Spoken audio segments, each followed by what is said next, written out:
Hello दोस्तों, कैसे हैं आप लोग। मेरी व्यक्तिगत मान्यता ये है कि माँ का दुनिया में कोई विकल्प नहीं है।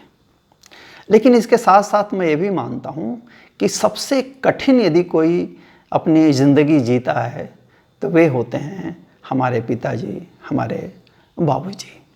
वे भीतर से टूटते रहते हैं, बिखरते रहते हैं, अकेले में रोते रहते हैं, लेकिन बच्चों के सामने, परिवार के सामने, दुनिया के सामने एक हिमालय की तरह खड़े रहते हैं कि उनका घर, उनके बच्चे कमज़ोर न हों, दुखित न हों।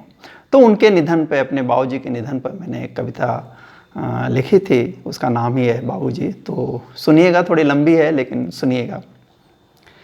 याद नहीं बचपन में उनकी उंगली पकड़कर चला या नहीं, याद नहीं बचपन में उनकी उंगली पकड़कर चला या नहीं, याद नहीं उनके गोद में खेला या नहीं। वैसे भी वह पीढ़ी बिल्कुल अलग थी। अपने बीवी बच्चों से प्यार जताना गुनाह समझाता जाता था तब। शायद वे भी यही समझते थे, तभी तो माँ बात करती थी उनसे किवाड़ के पीछे से। फिर भी मैं चाहता था कि एक बार उनके कंधे पर चढ़ूं, फिर भी मैं चाहता था कि एक बार उनके कंधे पर चढ़ूं और देखूं उचक उचक कर सारा जहान। मुझे लगता था उनके कंधे से बस थोड़ी ही दूर होंगे हवा में तैरते रूई के सफ़ेद पहाड़ और नीला आसमान, बिल्कुल मेरे हाथ के बराबर की दूरी पर। ऐसे में उनका कद मुझे हिमालय की चोटी सा लगता। मेरे लिए असंभव में संभावना थे बाबूजी, मेरे लिए असंभव में संभावना थे बाबूजी। किंतु इससे पहले कि यह कभी हो पाता, मैं अपने हाथों से उनके माथे को आहिस्ता से छू पाता या मेरे लटकते पैरों को वे कसकर पकड़ते। एक दिन अचानक मेरे कंधों पर चुपचाप सो गए वे, जैसे कोई दरख्त सो गया हो अपनी ही टहनी पर। मेरा अस्तित्व कांपता रहा आंधी में जर्द पत्ते की तरह देर तलक। दुनिया के कुरुक्षेत्र में कवच कुंडल थे बाबूजी। उन्हें सूखी पापड़ी बहुत पसंद थी, उन्हें सूखी पापड़ी बहुत पसंद थी, लेकिन गीला रंग पसंद नहीं था उनको। इसीलिए एक दिन बाद गांव में केवल होलिका जली। ढोल, मजीरे, झाल और नगाड़े मंदिर के कोने में पड़े ऊँघते रहे होली के गीत। गांव के गले के दराज में खामोश जागते रहे। पकवान भी नहीं बना, गुलाल भी नहीं उड़े, बाबूजी नहीं रहे। पर उनके न रहने से वे नहीं रहे ऐसा नहीं है। मैं अक्सर उन्हें मेरे आसपास महसूस करता हूँ। जब जब नया कपड़ा खरीदता हूँ तब तब वे उपस्थित हो जाते हैं दुकान में और दिखने लगता है फिर वही उनका क्रीम कलर का कुर्ता व सफ़ेद धोती, दोनों पुराने, जिसे बार बार पहनकर आते थे वे छुट्टियों में घर। उस दौर की घरेलू परंपरा को ढोते हुए, उस दौर की घरेलू परंपरा को ढोते हुए चाह कर भी कभी नहीं कर पाया इसके बाबत कोई सवाल। लेकिन समझता था उनका अर्थशास्त्र कि लेना होता था उन्हें हमारे लिए नए नए कपड़े, खुद को पुराने से ढककर। उनके लिए ढेर सारे कुर्ते खरीदने की मेरी ख्वाहिश अधूरी ही रह गई। होली का सारा रंग समेटकर लाल रंग की नई धोती ओढ़ चले गए, बाबूजी नहीं रहे।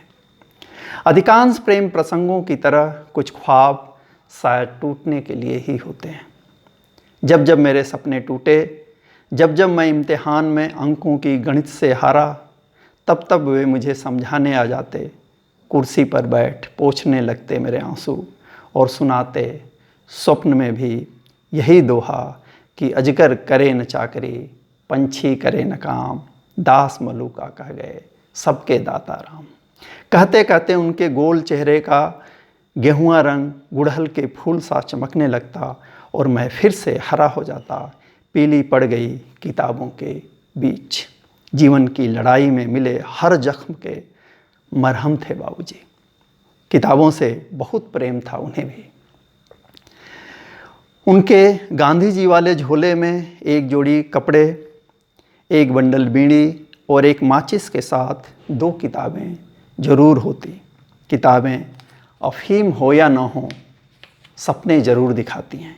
इन सपनों और हकीकत के फ़र्क को वे जल्दी से मिटा देना चाहते थे, मुक्त कर देना चाहते थे हम सबको अभावों के दलदल से। इसीलिए उनके बिछौने ने लॉटरी की एक रंगीन दुनिया ही बसा ली, लेकिन सब कुछ बदलने की चाह में अपना कुर्ता भी नहीं बदलवाए बाबूजी। मैं डरता था उनसे बहुत, मैं डरता था उनसे बहुत, फिर भी उन पर ही सबसे ज़्यादा प्यार उमड़ता था मेरा।